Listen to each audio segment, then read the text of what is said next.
Hey guys, today's video will be based on a popular demand or request coming from my viewers who are interested in passing through USB devices, USB hardware to LXC containers running in Proxmox and even to Docker containers which are running inside the LXC containers. So today we will talk about USB pass-through.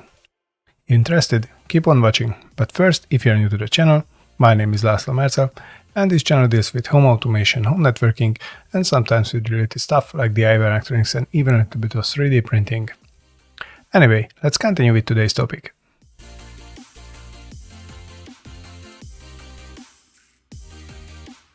So, as you will see, working with USB devices within an LXC container, or actually passing it through to an LXC container, is pretty easy. As a preparation for this video, I attached two devices to my Proxmox host. One of them is a disk, one of them is basically a microcontroller, an ESP32, which is connected through its CH340 serial converter. Putting things short, it's like an extra serial port, a microcontroller connected to it. And why two devices? Because the highly different device category using them, or actually the steps you need to take, is different. So first of all, let's start with the microcontroller. If you're not interested and interested in the disk instead, you just need to skip this section of the video. You can see the chapters below. In case of a serial device, a serial port, you can do the following trick to find out info about it.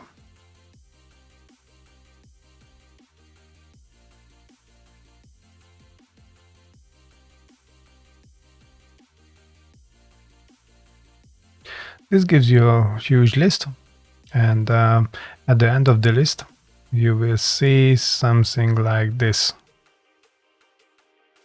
This is the device I have attached, and these are only serial devices here, so the disk won't appear.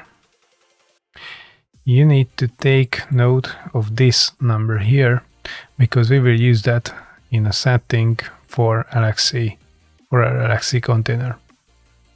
The next step is to edit the configuration file. Configuration file is based on the ID of your LXC container. Now I'm running this one. This is the container I will use to mount the device, which has the ID of 108. So whatever text editor you like, then etc pv LXC, then the container ID.conf. I already prepared this file. These are the two lines you need to add. And this is the ID we have just inspected. So 188. And these are the two lines. The rest are actually pretty static, although this might be slightly different. For example, if you have other serial USB devices attached, then this one will be USB 1 and so on. Also sometimes, and I haven't figured it yet, why some devices do not appear as TTY USB, but instead of USB you have some other string. But the point is, if you do this trick without the device attached and with the device attached, you will always see an extra folder appearing here with an ID much larger than these ones. Point is, you need to find this magic number. Okay, back again to this configuration file. So you have added these lines and made sure that the folder you have found is added here. So actually this is the location of the device within the host operating system and will be mounted to the same location in the target in the LXC container. After adding these two lines to your configuration file, don't forget to restart the container. So basically, this is how you add a serial device, how you pass it through to your LXC container. So let's check it out. I go to the container. I've already restarted it after adding those lines. And since that is an ESP32 microcontroller, I will just use a tool called ESP tool. People who work with microcontrollers might be familiar with it. This is basically a command line tool to flash firmware to those microcontrollers, but it can be also used to query to identify microcontrollers. So I just use ESP2 flash ID, which means that it should identify the attached device. And as you can see, it found it within the container, so passing through the device to the container works. Now, let's continue with disks. Working with USB disks is even easier because Proxmox is running on a fairly new Linux base, and because of that, you don't have to do much of a hassle. Those will be just picked up by the operating system. All you need to do is to identify them, to mount them to a folder, and then pass on that folder as a bind mount to your LXC container. But let's see that in detail. So first of all, you do the usual as USB. You will see that in my case, I have this SanDisk pen drive attached. Now, if I use another command, lsblk, which lists the block devices, which are like the disks, then I can easily spot it there because it's tiny compared to other disks. Okay, but let's assume that you have just attached a USB HDD with much larger capacity, and you have no idea which one of those disks that you're looking for. You can do the following trick here. Type the following command: /dev/disk/by-pass. Then just keep hitting tab. You will see a list here, and well, as you can see, this lists disks based on the interface they are attached. So I have a couple of RAID disks attached via an SAS card. Then I have a couple of SATA 6 SATA devices, and then voila, we have a USB disk here. So I will just extend this properly. Okay, this is the full pass. Now I hit enter, and voila. It shows you that this is basically a symbolic link pointing to SDH. Now, this means parent folder, SDH. So you guys get it right, /dev/SDH, and this is our USB disk. If we go back, just take a look here, you can see it is indeed the disk we are looking for. Next, we need to mount this folder, or actually not this one, but the one that belongs to the partition under it, to a folder which will sit on the OS, which will enable us to browse the files, to work with the files on the drive, because, well, this is not really a folder, but just a device. Everything is a folder, everything is a file under Linux, right? Well, almost. Anyway, so what you need to do is you can use the mount command here. This is the simplest solution. You just type mount /dev/ again, disk name, partition ID. So this is the first partition, the only partition on the disk, and then I mount it to /media/USB. Point is, this folder must be an existing one, but one that you're not using anyway, so it's an empty folder. I can do the mounting this way. However, if I reconnect or disconnect this drive, then reconnect it later and try to use the following command, and something has changed, for example, I remove the hard disk, then the chances are this letter won't be the same, and I can start the whole process of finding the disk again. So instead, I can show you a better way.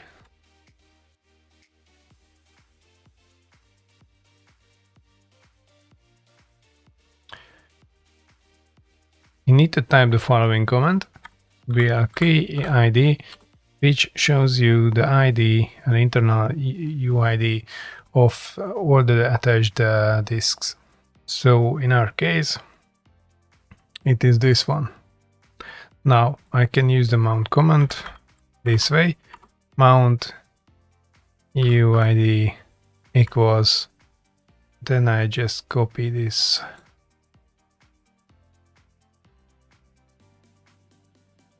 and then again /media/USB.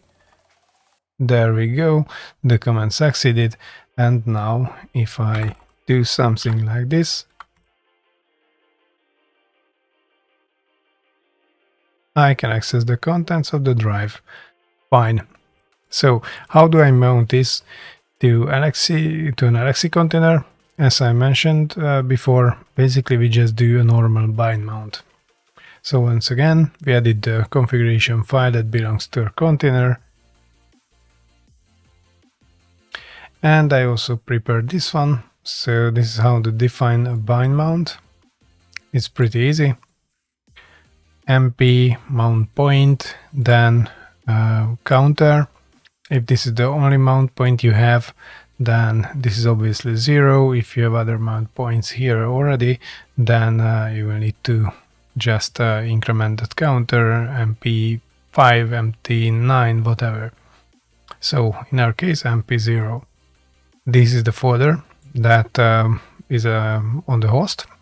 We just added this with the mount command like a minute ago, and this is the mount point, the folder which will appear inside the LXC container. So if you have added this line, then and make sure that the folders are right, correct, obviously, then you save, exit, and start or restart your container. In my case, right now it is stopped, so I will just start it.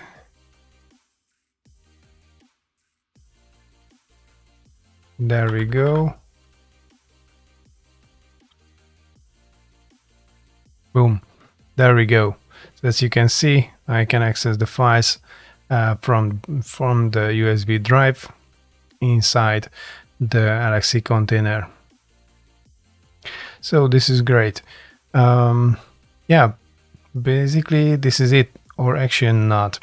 I mean, I mentioned Docker at the start of the video. So let's do a quick third round, this time with Docker. So I have Docker installed in this LXC container. If you're interested how do I do it and you need information, I made a special video about it. You can see the link in the description.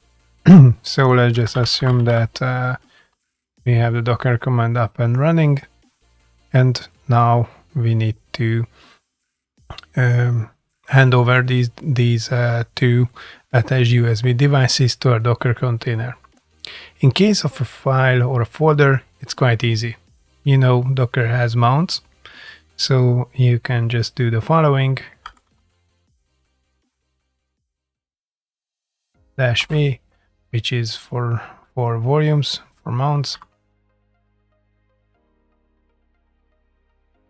Again, source, target, where target means the folder inside the Docker container.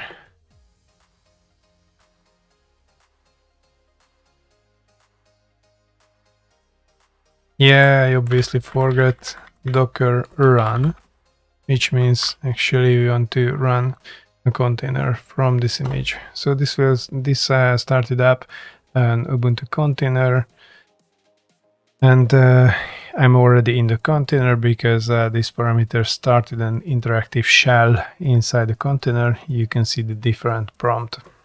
So there we go. So it's visible inside the container, running inside the container. Okay, jokes aside, next up, we will do the same with the serial device.